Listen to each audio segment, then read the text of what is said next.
Hi there, nice to meet you at my next video, which will be about prioritizing. Well, this is an issue for a lot of people. What do you do first? There's many things to do in a day. What do you do first, and how do you prioritize? Well, here I have to tell you that of course, it is. It depends on if you are working for somebody. So somebody's paying you to help them, then you might prioritize in a different way than when it's about the life that you are taking the lead. Because we all know the one who pays is the one who decides. So there are a lot of great books written, I have to say, written about prioritizing. So look it up if you don't know.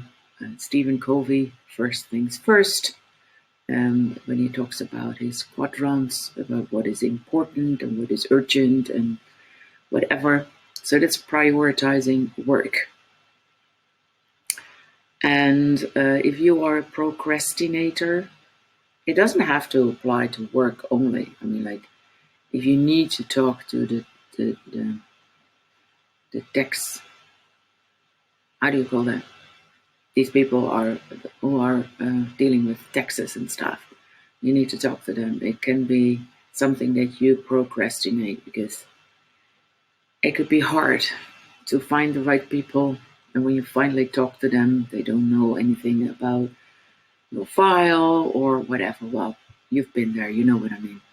So there's this nice quote of Brian Tracy, which is like, eat that frog.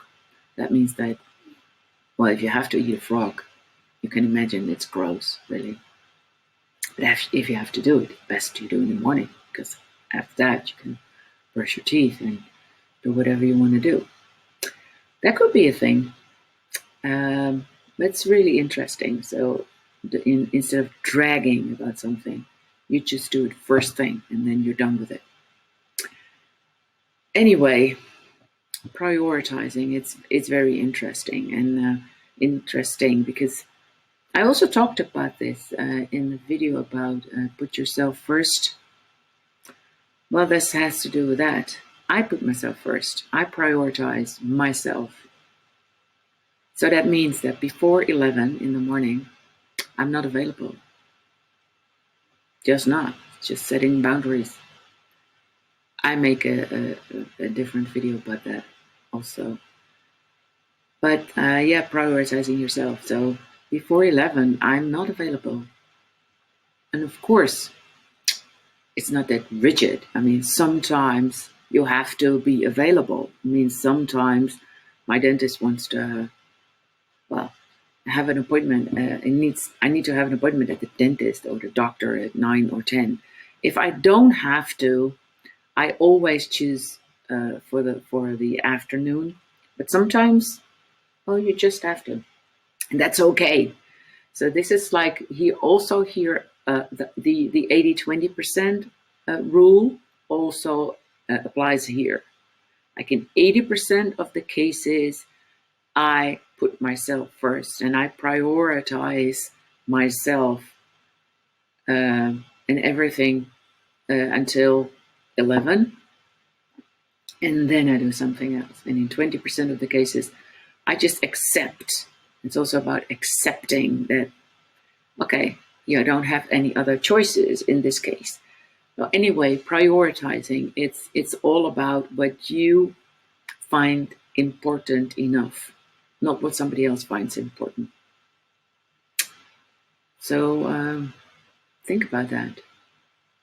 Do you really need to prioritize your children before yourself? And even if you don't have children, at this moment, I don't have children, and I never will be having children. But I mean, think about it. I don't have a partner at this moment, but maybe later I have. And then I think I still will prioritize myself in 80% of the cases. And if somebody else needs me, of course I'm there.